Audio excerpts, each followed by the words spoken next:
এবার আমরা চন্দ্রবংশে প্রবেশ করলাম এবং চন্দ্রবংশের কথা বলব। আমরা আগেই বলেছিলাম যে চন্দ্রের পুত্র ছিল বুধ, আর বুধ তিনি কি করেছিলেন, তিনি ইলাকে বিবাহ করেছিলেন। ইলাকে বিবাহ করার পরে পুরুরবা নামে একটি পুত্র সন্তান জন্মগ্রহণ হয়েছিল। হ্যাঁ, পুরুরবা এমন এক বীর পুরুষ ছিলেন যার বীরত্বের কথা স্বর্গে পর্যন্ত দেবতারা বলতেন। ওখানে এক উর্বশী পুরুরবার রূপ যৌবন শক্তির কথা শ্রবণ করে তিনি চলে আসলেন পুরুরবাকে বিয়ে করার জন্য। পুরুরবা এতে রাজি হলেন, তাকে বিয়ে করলেন। বিয়ে করার পরে ওই স্ত্রী গর্ভবতী হলেন। এদিকে দেবরাজ ইন্দ্র উর্বশীকে দেখতে না পেয়ে উর্বশীকে কোথায় আছে খুঁজে বের করার জন্য লোক পাঠালেন। উর্বশীকে চিনার পরিচয় ছিল, উর্বশীর কাছে দুইটা মেষ শাবক থাকত। ওই মেষ শাবক দেখেই তারা বুঝতে পারল যে উর্বশী এখানে আছে। এই জন্য দেবরাজ ইন্দ্রের অনুচরগণ ওই মেষ শাবককে চুরি করে নিয়ে যেতে গেল। আর তখনই শাবকগণ চিৎকার করে কান্না করতে শুরু করলো। উর্বশী তখন রাজাকে বলছেন, আমার মেষের শাবক দেখেন ইন্দ্রের অনুচররা নিয়ে যাচ্ছে, তাদের কাছ থেকে মুক্ত করে নিয়ে আসো। তখন তিনি গেলেন মুক্ত করার জন্য, সেখান থেকে নিয়ে আসলেন। আসার পরে উর্বশীর বিবাহের সময় একটি পণ ছিল, যে 1 নম্বর পণ ছিল তিনি কারো উচ্ছিষ্ট দ্রব্য খাবেন না, সর্বদা ঘৃত সেবা করবেন। আর দ্বিতীয় পণ ছিল যে সহবাস ব্যতীত অন্য সময় যদি তিনি রাজাকে উলঙ্গ অবস্থায় দেখেন তাহলে তিনি তখনই পরিত্যাগ করবেন। তো এই অবস্থায় তিনি দেখেছিলেন মেষ শাবক নিয়ে যখন আসছিলেন তখন তিনি বিবস্ত্র অবস্থা হয়ে গেছিলেন বলে উর্বশী তিনাকে ত্যাগ করে চলে যায়। উর্বশী চলে যাওয়ার পরে রাজা খুব পাগল হয়ে যান এবং পাগল হয়ে হাই উর্বশী বলে তিনি ঘুরতে থাকেন। ঘুরতে ঘুরতে সত্যযুগ গত হয়ে গেল, ত্রেতা যুগের আরম্ভ হয়ে গেল। এমন সময় তিনি উর্বশীকে দেখতে পেলেন কুরুক্ষেত্রের মাঠে। দেখতে পেয়ে তিনি উর্বশীকে গিয়ে ধরলেন, বললেন, উর্বশী বললেন, আমি এখন গন্ধর্বদের তত্ত্বাবধানে আছি, যদি আমাকে পেতে চাও তাহলে গন্ধর্বদের আরাধনা করো। গন্ধর্বদের আরাধনা করে উর্বশীকে পেয়েছিলেন। উর্বশী তখন বললেন, আমি বৎসরে একবার তোমার কাছে আসব এবং তোমার ঔরসে যে সন্তানগুলো হবে সেই সন্তানগুলো আমি তোমাকে দান করে দিয়ে যাব। এইভাবে তিনার বেশ কয়েকটি পুত্র সন্তান হয়েছিল এবং সেখান থেকে ধীরে ধীরে চন্দ্রবংশ বৃদ্ধি পেয়েছিল। সেই বংশে গাধী নামে এক রাজা জন্মগ্রহণ করেছিলেন। গাধী রাজার কন্যার নাম ছিল সত্যবতী। সত্যবতীর বিবাহের পণ ছিল যে একটা ঘোড়ার এক কান থাকবে সাদা, এক কান থাকবে কালো। এরকম 1000টি ঘোড়া যে দিতে পারবে তাকে তিনি বিবাহ করবেন। ঋচ্ছিক মুনি এটি করতে পেরেছিলেন এবং ঋচ্ছিক মুনির কাছে বিবাহ দিয়েছিলেন। ঋচ্ছিক মুনি পুত্র সন্তানের জন্য যজ্ঞ করলেন। সেই যজ্ঞতে চরু উঠল। সেই চরু খাওয়ানোর পরে যমদগ্নি রাজা জন্মগ্রহণ করেছিলেন, যমদগ্নি মুনি রেণুকা বিবাহ করলেন, তার থেকে পরশুরাম জন্মগ্রহণ করলেন। এইভাবে চন্দ্রবংশ বৃদ্ধি হতে হলো। ভগবান পরশুরাম যখন অবতীর্ণ হয়েছিলেন তখন কার্তবীর্যার্জুন নামে এক রাজা ছিলেন, যার 1000টা বাহু ছিল। তিনি দিগ্বিজয় করতে বেরিয়ে বনের মধ্যে এসে নিরুপায় হয়েছিলেন। যমদগ্নি মুনি তিনাকে সাহায্য সহযোগিতা করেছিলেন, খাওয়া দাওয়া দিয়েছিলেন। যমদগ্নি মুনির সুরভি গাভী কামধেনু দেখে তিনি লোভ হয়েছিল এবং যমদগ্নিকে হত্যা করে তিনি এই গাভী নিয়েছিলেন। যার কারণে পরশুরাম এসেছিলেন এবং প্রতিজ্ঞা করেছিলেন, আমি 21 বার ক্ষত্রিয় বংশ নিধন করব। এই জন্য তিনি রাজা কার্তবীর্যার্জুনকে বধ করেছিলেন এবং সেই থেকে তিনি 21 বার ক্ষত্রিয় বংশ নিধন করেছিলেন। যাই হোক, এই পুরুরবার পুত্র নাম ছিল আয়ুর। আয়ুর বংশতে অলোক নামক রাজা জন্মগ্রহণ করেছিলেন, যে রাজা ৬৬,০০০ বৎসর যুবক অবস্থায় পৃথিবী রাজত্ব করেছিলেন। সেই বংশে জন্মগ্রহণ করলেন নহুষ রাজা। ইনি স্বর্গে গিয়ে দেবরাজ ইন্দ্রের সিংহাসনে বসে স্বর্গরাজ্য রক্ষা করেছিলেন। পরবর্তী সময়ে নহুষের মনের মধ্যে কামনা এসেছিল, বাসনা এসেছিল এবং তিনি ইন্দ্রাণীর সঙ্গে সহবাসের ইচ্ছা প্রকাশ করেছিলেন। ইন্দ্রাণী বললেন যে 4 জন ঋষির কান্দে হয়ে যে তুমি আসতে পারো, আমি তোমার মনোবাসনা পূর্ণ করব। তাই অগস্ত্য আদি 4 জন ঋষির কাঁধে কাঁধে হয়ে যে রওনা হয়েছিলেন, তারা যেতে বিলম্ব দেখে নহুষ রাজা লাথি মেরেছিলেন। অগস্ত্য মুনি অভিসম্পাদ দিয়েছিলেন, যার ফলে নহুষ রাজা অজগর সর্প হয়ে কাম্যবনে অবস্থান করেছিলেন। এই নহুষ রাজারই অনেকগুলি পুত্র ছিল, তার মধ্যে এক পুত্র ছিল যযাতি। যযাতি বড় হলেন, রাজা হলেন। তিনি মৃগয়া করার জন্য বনে গেলেন এবং জঙ্গলে কুয়ার মধ্যে দেবযানী নামে দৈত্যগুরু শুক্রাচার্যের কন্যাকে দেখতে পেলেন। তাকে জল থেকে উত্তোলন করলেন। তারপরে দেবযানী বলল যে আপনি আমাকে বিবাহ করুন, আমার কোনো ব্রাহ্মণ পুত্র হইবে না, স্বামী হবে না, যেহেতু কচ আমাকে অভিসম্পাদ দিয়েছে। পরবর্তী সময়ে যযাতি দেবযানীকে বিবাহ করেছিলেন এবং দেবযানীর সঙ্গে ঋষপর্ব রাজার কন্যা সৌমিষ্ঠা দাসী রূপে এসেছিলেন কাজ করার জন্য। এই যযাতির ঔরসে দেবযানীর গর্ভে 2টি পুত্র সন্তান জন্ম নিয়েছিল, যদু এবং তুর্বসু। আর সৌমিষ্ঠার গর্ভে 3টি পুত্র সন্তান জন্ম নিয়েছিল, দ্রুহু, অনু, পরু। দেবযানী যখন জানতে পারলেন এই ঘটনাটা, তখন তিনি পিতার কাছে গিয়ে বিচার দিয়েছিলেন, যার কারণে দৈত্যগুরু শুক্রাচার্য অভিসম্পাদ দিয়েছিলেন যযাতিকে। তখন যযাতি জরাগ্রস্ত হয়ে গেছিলেন। পরবর্তী সময়ে দেবযানী পিতাকে অনুরোধ করলেন, বাবা তুমি এই জরাটাকে অভিশাপ থেকে মুক্ত করে দাও, নাহলে তো আমার স্বামী মারা যাবে। তখন তিনি বললেন যে না, এটা তো ফিরিয়ে নেওয়া যাবে না, তবে তার কোনো পুত্র যদি যৌবন দান করে তাহলে তিনি পুনরায় আগের মতো চলাফেরা করতে পারবেন। তিনার জরা যদি কেউ গ্রহণ করতে চায় তবে হবে, তবে এই 5 পুত্র ছাড়া অন্য কেউ নিতেও পারবে না, দিতেও পারবে না। তিনি একে একে সব পুত্রদেরকে বললেন, কেউই রাজি হলো না। তাই সবাইকে অভিসম্পাদ দিয়েছিলেন। সবথেকে ছোট পুত্র পুরু, তিনি রাজি হয়েছিলেন এবং তার যৌবন নিয়ে তিনি 1000 বৎসর পর্যন্ত রাজত্ব করেছিলেন। তারপরে যযাতির মনের মধ্যে বৈরাগ্য ভাব উদয় হয়েছিল এবং পুত্রকে তার যৌবন ফিরিয়ে দিয়ে আর তিনার জরা নিয়ে তিনি গ্রহণ করে হরিভজন করতে চলে গিয়েছিলেন। এই যযাতির পুত্র যে পুরু, এই পুরুর বংশেই পঞ্চপাণ্ডবরা জন্মগ্রহণ করেছিলেন। হে পরীক্ষিত, তোমাদের পিতৃপুরুষগণ এরা সবাই পুরুর বংশে জন্মগ্রহণ করেছিল। পুরুর বংশের শ্রেষ্ঠ রাজা হলেন সুধম্ন, দুষ্মন্ত। দুষ্মন্ত পরবর্তী সময়ে শকুন্তলাকে বিবাহ করেছিলেন আর তার থেকে ভগবানের অংশস্বরূপ এক পুত্র সন্তান জন্মগ্রহণ করেছিল, তার নামও ভরত রাখা হয়েছিল। ভরত বংশের মধ্যে যে সমস্ত রাজাগণ জন্মগ্রহণ করেছিলেন তার মধ্যে শ্রেষ্ঠ ছিলেন রন্তিদেব। যে রন্তিদেব 48 দিন পর্যন্ত উপবাস ছিলেন, তারপরেও তিনি খেতে গিয়েছেন। তখন এক অতিথি ব্রাহ্মণ আসলো, তিনি অতিথি ব্রাহ্মণকে অর্ধেক ভোজন দিয়ে দিলেন, অর্ধেক ভোজন তার জন্য রাখলেন। আবার খেতে বসলেন, তখন এক শূদ্র অতিথি আসলো, সেখান থেকে অর্ধেক ভোজন তাকে দিয়ে দিলেন, অর্ধেকটা রাখলেন, তিনি খাবেন। তারপরে খেতে বসেছেন, তখন এক দল কুকুর নিয়ে এক ব্যক্তি এসে উপস্থিত হলো, তাকেও সেটা তিনি দিয়ে দিয়েছিলেন। এইভাবে ভগবান তাকে পরীক্ষা করেছিলেন। রন্তিদেব সেই পরীক্ষায় জয়লাভ করেছিলেন। যাই হোক, সেই বংশেতে ক্রম অনুসারে এই মগধ, কৌরব, পাঞ্চাল, পঞ্চপাণ্ডব আদি সবার কথাই বললেন, এরা সব জন্মগ্রহণ করেছে। তারপরে বললেন এই যে যযাতির পুত্র অনু, দ্রুহু, তুরস এবং যদু বংশে যে সমস্ত রাজগণ জন্মগ্রহণ করেছেন এদের প্রত্যেকের চরিত্র কথা আলোচনা করেছেন। অতঃপর আসলো বসুদেবের কথা বললেন। তারপরে উগ্রসেনের কথা আসলো। উগ্রসেন বসুদেব সফল। বিষ্ণু বংশে যে সমস্ত রাজগণ জন্মগ্রহণ করেছিলেন তাদের কথা আলোচনা করলেন। তারপরে উগ্রসেনেরা 2 ভাই ছিলেন, দেবক এবং উগ্রসেন। দেবকীর কন্যা হলেন দেবকী আর উগ্রসেনের পুত্র কংস আদি অনেকগুলি জন্মগ্রহণ করেছিলেন। তারপরে দেবমানের কথা বললেন। দেবমান থেকে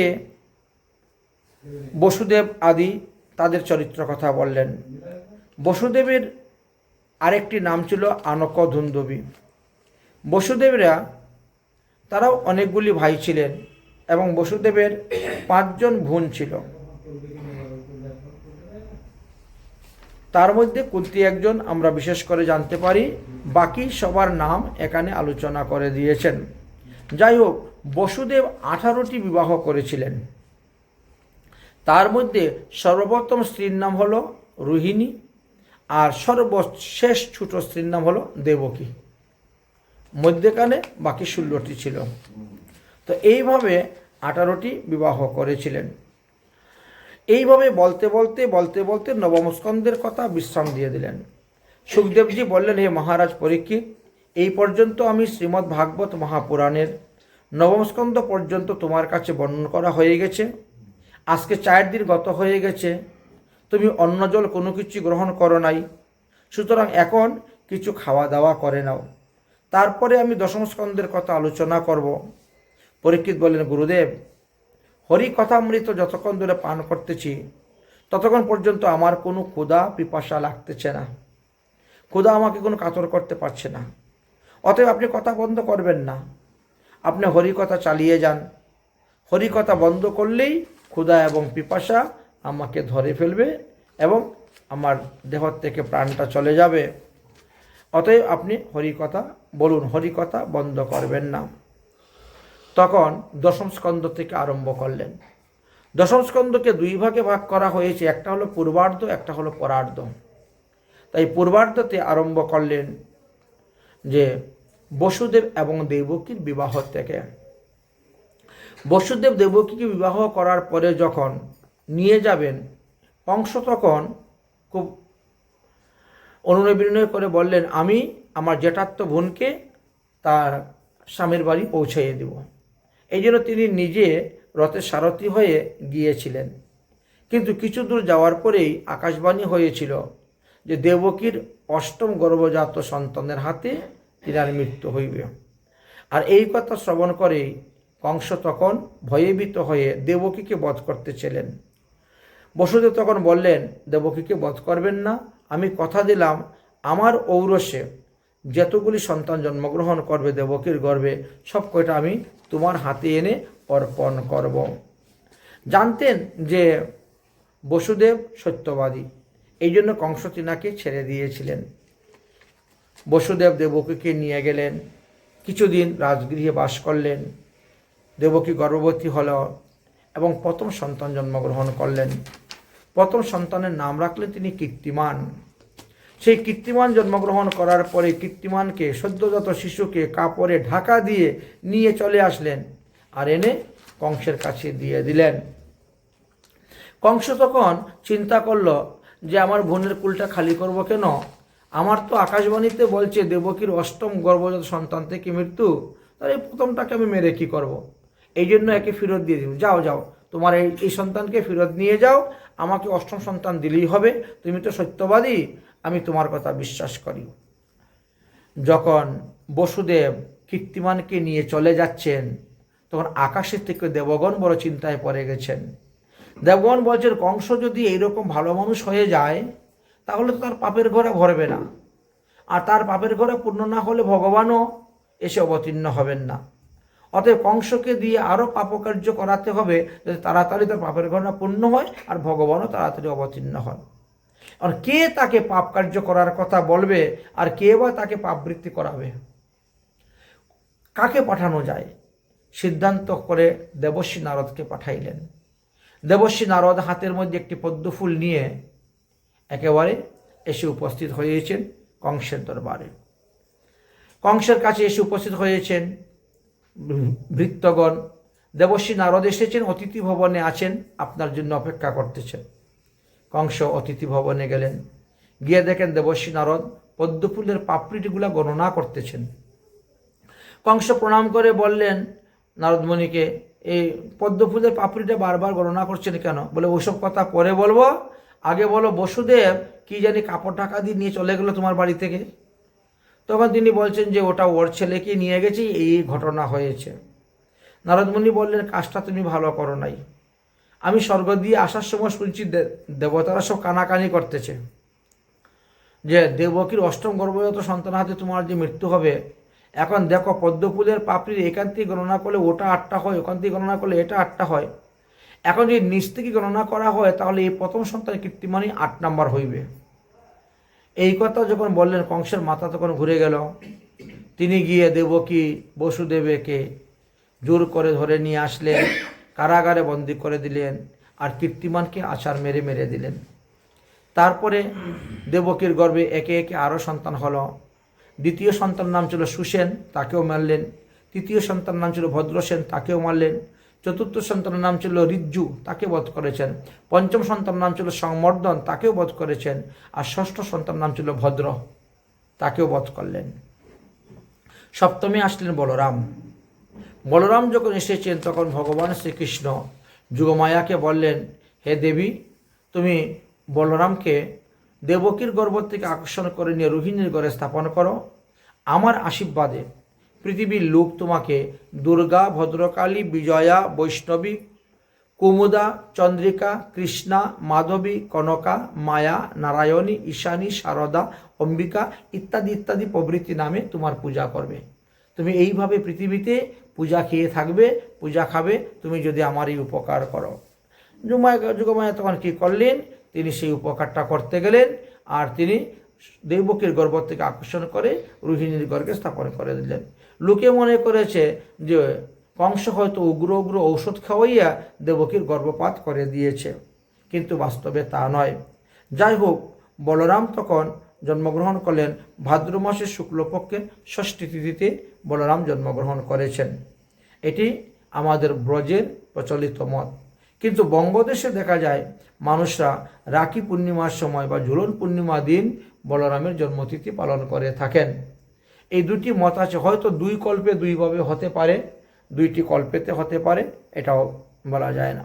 যাই হোক, অষ্টমে এবার ভগবান শ্রীকৃষ্ণ দেবকীর গর্ভে আসার জন্য দেবতাগণ খুব স্তুতি ভক্তি করলেন, প্রণাম করলেন, দেবকীর গর্ভকে স্তুতি করেছেন। সত্যব্রত, সত্য পরশতী, সত্য সত্যশ্চ যোনি নিহিতশ্চ সত্য ইত্যাদি ইত্যাদি বলে অনেক স্তুতি ভক্তি করলেন। সেই কারণে ভগবান দেবকীর অষ্টম পুত্ররূপে তিনি এসে অবতীর্ণ হলেন। আর এদিকে যুগমায়াকে বললেন, হে যুগমায়া, তুমি যাও, তুমি গিয়া নন্দপত্নী যশোদার গর্ভে অবতীর্ণ হও। ভগবানের আদেশে যুগমায়া নন্দপত্নী যশোদার গর্ভে অবতীর্ণ হয়েছেন। আর এদিকে ভগবান শ্রীকৃষ্ণ কংসের কারাগারে তিনি প্রকট হলেন। ভগবান শ্রীকৃষ্ণ যখন কংসের কারাগারে প্রকট হয়েছিলেন তখন ছিল মধ্যরাত্রি। একে তো মধ্যরাত্রি ছিল, দ্বিতীয়ত এই পৃথিবীর সবাই মোহনিদ্রায় নিদ্রিত ছিলেন। একমাত্র দেবকী, বসুদেব আর আকাশের চন্দ্র এই তিনজনই জাগরিত ছিলেন, আর বাকি সব মোহনিদ্রায় নিদ্রিত ছিলেন। এই জন্য কংসের ভৃত্যগণ, অনুচরগণ কেউই বুঝতে পারল না। ভগবান যখন অবতীর্ণ হলেন তখন তিনি চতুর্ভুজ ছিলেন, শঙ্খচক্র গদাপদ্ম চতুর্ভুজ রূপ ধারণ করে প্রকট হয়েছিলেন। দেবকী তখন অনুনয় বিনয় করে ভগবানকে বলতে শুরু করলেন, হে প্রভু, তুমি দ্বিভুজ মুরলীধর হও, দ্বিভুজ মুরলীধর হও, দ্বিভুজ রূপ ধারণ করো। ভগবান বললেন, চিন্তা করিও না, আমি যে তোমার কত জন্মে পুত্র ছিলাম তা তুমি জানো না। অতএব আমি দ্বিভুজ ছোট্ট শিশু বালরূপ ধারণ করব, তোমাদের হস্তপাদের বন্ধন খুলে যাবে, কংসের কারাগারের দরজা খুলে যাবে, আর আমাকে এখান থেকে নন্দালয়ে নিয়ে রেখে দাও। নন্দ মহারাজের একটি কন্যা সন্তান হয়েছে, সেই কন্যাকে তোমরা এখানে নিয়ে আসবে, এই কাজটা তোমাদেরকে করতে হবে। এই বলে ভগবান ছোট্ট শিশুরূপ ধারণ করে নিলেন। ছোট্ট শিশুরূপ ধারণ করে গেলেন, বসুদেবের হস্তপদের বন্ধন খুলে গেল। তিনি যখন শ্রীকৃষ্ণ ভগবানকে নিয়ে রওনা হলেন তখন শেষনাগ ফনা ধারণ করে তিনাকে ঝড় বৃষ্টির হাত থেকে রক্ষা করলেন। কারণ অনন্তনাগ বা শেষনাগ তিনি এসেছেন ভগবানের সেবা করার জন্য। ভগবান যখন রওনা হলেন, ভাদ্র মাসের কৃষ্ণপক্ষের অষ্টমী তিথি রোহিণী নক্ষত্র, সেদিন ছিল বুধবার। মধ্যরাত্রে চন্দ্র তখন বৃশ্চিক রাশিতে অবস্থান করেছিলেন, সূর্য তখন সিংহ রাশিতে অবস্থান করেছিলেন, আর সেই সময়ে ভগবান প্রকট হয়েছিলেন। বলো কৃষ্ণচন্দ্র ভগবান কি। ভগবান প্রকট হওয়ার পর এবার তিনাকে নিয়ে রওনা হয়েছেন। ভগবান চিন্তা করলেন, আমি তো বিরজাকে কথা দিয়েছিলাম পৃথিবীতে অবতীর্ণ হওয়ার পরে সবার আগে তার সঙ্গে সাক্ষাৎ করব, তার মনোবাসনা পূর্ণ করব। এই জন্য ভগবানও সেইভাবে প্রস্তুত। এদিকে বসুদেব ভাদ্র মাসে ভরা নদী দেখে বড় চিন্তায় পড়ে গেছেন, কেমন করে তিনি যমুনা পার হয়ে তিনি যাবেন নন্দালয়ে। এই চিন্তায় তিনি ব্যস্ত। এদিকে অষ্টমী শেষ হয়ে গেছে, নবমী আরম্ভ হয়ে গেছে, যুগমায়া অবতীর্ণ হয়ে গেছেন। আর যুগমায়া অবতীর্ণ হয়ে তিনি মায়া বিস্তার করলেন। একটি শ্রীগালিনীর রূপ ধারণ করে তিনি যমুনা পার হয়ে যেতে শুরু করলেন। বসুদেব দেখতে পেয়ে ওই শ্রীগালিনীর পিছনে পিছনে যমুনা পার হতে শুরু হলেন। কিন্তু মধ্য যমুনায় যাওয়ার পরে যমুনার জল উচ্চলিত হয়ে উঠে গেল ভগবান শ্রীকৃষ্ণের চরণস্পর্শ করার জন্য। ভগবান শ্রীকৃষ্ণ সেখান থেকে পড়ে গেলেন যমুনার জলে। যমুনার মনোবাসনা পূর্ণ করার পরে আবার বসুদেবের হাতে ধরা দিয়েছিলেন। বসুদেব সেই নিয়ে গেলেন এবং দেবকীর যশোদার সেই সূতিকা গৃহে প্রবেশ করলেন। নন্দালয়ে গোকুলে গিয়ে সূতিকা গৃহে প্রবেশ করে সেখানে দেখলেন একটি কন্যা সন্তান শয়ন করে আছে। তখন তিনি নিজের কুলস্থ শিশুকে সেখানে রেখে দিলেন আর কন্যারত্নকে নিয়ে চলে আসলেন। কংসের কারাগারে আসার সঙ্গে সঙ্গে দরজা বন্ধ হয়ে গেল। কন্যা কান্না শুরু করল। কান্না শুনে প্রহরীগণ জাগলেন, কংসকে সংবাদ দিলেন। কংস সংবাদ শুনে আসলেন এবং দেবকীর যে বাকি 6টি পুত্রকে যেভাবে পাথরের মধ্যে শিলার মধ্যে আছাড় মেরে মেরতেন পায়ের মধ্যে ধরে, সেইভাবে ওই কন্যাকে ধরেছিলেন মারার জন্য। কিন্তু কন্যা হাত পিছকে উড়ে গেল। আকাশে গিয়ে অষ্টভুজার রূপ ধারণ করলেন। ধারণ করে যোগমায়া দেবী বললেন, অরে কংস, তুই আমাকে কি বধ করবে? তোমাকে যে বধ করবে সে তো কোথায় না কোথায় জন্ম নিয়েছে। এই বলে তিনি বিন্দুবাসী পর্বতে চলে গেলেন। বিন্ধ্যাচল পর্বতে চলে গেলেন আর বিন্দুবাসিনী রূপে সেখানে তিনি সেবা পূজা খেতে শুরু করলেন। কংস তখন আকাশবাণীর কথা চিন্তা করে বিস্মিত হয়ে গেলেন যে আকাশবাণীতে কথা ছিল দেবকীর অষ্টম গর্ভে পুত্র সন্তান হবে এবং তার হাতে আমার মৃত্যু হবে, কিন্তু আমার কন্যা সন্তান হয়ে গেল। এত আশ্চর্য কথা। এবং সে আমার হাত থেকে উড়ে গিয়ে আবার বলছে আমাকে যে মারবে সে অন্য কোথায় জন্মগ্রহণ করেছে।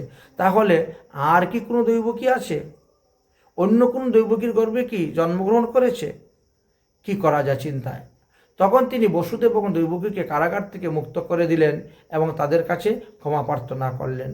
কংস অন্যান্য অসুরদেরকে নিয়ে বসে আলোচনা করতে শুরু করলেন। সবাই মিলে সিদ্ধান্ত করলেন যে 10 দিনের বেশি হোক আর 10 দিনের কম হোক, এই সময়ের মধ্যে যতগুলো শিশু জন্মগ্রহণ করেছে প্রত্যেকটা শিশুকে হত্যা করার জন্য সেই রকম রাক্ষস অসুর দৈত্য দানবকে আনয়ন করা হোক। এই জন্য রাক্ষস অসুর দৈত্য দানবকে তিনি এনেছেন। ওইদিকে ভগবান শ্রীকৃষ্ণ নন্দ গোকুলে গিয়ে উপস্থিত হয়েছেন, এ কথা কেউ জানে না। সকালবেলা এক দাসী গিয়েছেন গৃহকাজ করার জন্য, আর তখন তিনি দেখেন যশোদার পাশে একটি সন্তান। অমনি দাসু বলছেন যশোদার পুত্র সন্তান হয়েছে বলে আনন্দে তিনি সবাইকে ডেকে ডেকে বলতে বলতে নন্দালয়ে গোশালাতে গিয়েছেন। গোশালাতে গিয়ে নন্দ মহারাজের কাছে তিনি বললেন। নন্দ মহারাজ তখন মনের আনন্দে ওই দাসীকে তখন তিনি মুক্তার হার দান করেছেন। নিশি অবসানে জাগি ব্রজেশ্বরী, হেরয়ে বালক মুখ চাঁদ, কতহ উল্লাসে কহ না পারয়ে, উতলে হিয়ায় নাহি বাদ। শুনি ধ্বনি নন্দ গোপেশ্বর আওত, শিশুমুখ হেরিয়া ভোর, কহে তব গোকুলে মূর পুত্র হয়েছে, আনন্দে কর উৎসব। নন্দ মহারাজ তখন সবাইকে বলছেন, দেখো আমার 90 বৎসর বয়স আর যশোদার 85 বৎসর বয়স। এই বয়সে আমরা একটি পুত্র সন্তান লাভ করেছি। অতএব আসো গোকুলবাসীগণ সবাই মিলে আনন্দ উৎসব করব। আইল বন্দিগণ ব্রাহ্মণ সজ্জন, জাতকর্ম করাইবারে, নান্দিমুখ সাধ্য করিয়া যতনে, ব্রাহ্মণের দান করেন। নন্দ সুনন্দ উপনন্দ অভিনন্দ, আনন্দে গাওত বাধাই, গোকুল নগরে লোকসব হরষিত নন্দ মহলে চলে ধাই। যশোমতী রোহিণী লইয়া সব গোপিনী, করতহি সব জনপ্রীত, দধিঘৃত নবনী, হরিদ্রা চূর্ণ মিশ্রণী, অঙ্গতে ঢালিয়া কল্যাপ্রীত।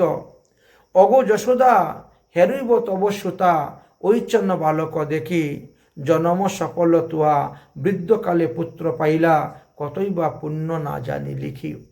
এইভাবে যশোদার গুণগান, নন্দ বাবার গুণগান সবাই করতে শুরু করলেন। নন্দ মহারাজ এখন মনের আনন্দে নাচতে শুরু করেছেন। নাচেরে নাচেরে নন্দ, সঙ্গে লইয়া গোপবিন্দ, হাতে লাঠি কাঁধে ভার করি, উপনন্দ অভিনন্দ সুনন্দ নন্দ নন্দ, সবে মিলি নাচে বাহু তুলি। ক্ষণে নাচে ক্ষণে গায়, সুতিকা গৃহেতে যায়, ফিরে বালকের মুখ হেরিয়া। দধিদুগ্ধ ভারে পারে, ঢালে অবনী উপরে, কেহ শিরে ঢালে দধি তুলিয়া। যত বৃদ্ধ গোপনারী, জয়কার ধ্বনি করি, আশীর্বাদ করেন শিশু বেরিয়া। নর্তক বাধক যত, নাচে গায়ে শত শত, ধেনু দায় উচ্চ পুচ্চ করিয়া। যশোদা নন্দন হেরি, আনন্দে পূর্ণিত আঁকি, কৌতুকে নাচে গোপনারী। তৈল হরিদ্রা দধি, সবে সবার অঙ্গে দেয়, হুলাহুলি দেয় জয়ধ্বনি। কেহ নাচে কেহ গায়, কেহ নানা বাদ্য বাজায়, নন্দের আনন্দের সীমা নাই। উৎসব করে হে রোল, ঘন ঘন হরি বল, কি কহিব যশোদার মহিমা। অকিল ভুবনের পতি, অনাথে জনার গতি, সকল দেবীর যে শিরোমণি, তিনি এসে আজ অবতীর্ণ হয়েছেন। যুগমায়া পূর্ণমাসী, বলে কথা হাসি হাসি, বড় ভাগ্যবতী নন্দরানী, তোমার ঘরে ভগবান এসেছেন। তাই নন্দ মহারাজে আজকে আনন্দ বাধাই দিতে শুরু করেছেন। নন্দ মহলে আজি আনন্দ বাদাই, আনন্দ বাদাই আজি আনন্দ বাদাই। নন্দ মহলে আজি আনন্দ বাদাই, আনন্দ বাদাই আজি আনন্দ বাদাই। স্বর্গেতে দুন্দবী নাচে নাচে দেবগণ, হরি হরি ধ্বনি শুনি ভরিল ভবন। ব্রহ্মা নাচে, শিব নাচে, আরো নাচে ইন্দ্র, গোকুলের গোয়ালা নাচে পাইয়া গোবিন্দ। নন্দের মন্দিরে গোয়াল আইল ধাইয়া, হাতে লাঠি কাঁধে বারে নাচে থইয়া থইয়া। দধি দুগ্ধ ঘৃত গুলয় অঙ্গনে মাখিয়া, নাচে রে নাচে রে নন্দ আনন্দ পাইয়া। আনন্দ হইল বড় আনন্দ হইল, এদাসে বৈষ্ণবের মন ডুবিয়া রহিল। আনন্দ হইল বড় আনন্দ হইল, এদাসে বৈষ্ণবের মন ডুবিয়া। বলো কৃষ্ণচন্দ্র ভগবান কি, নন্দ উৎসব কি।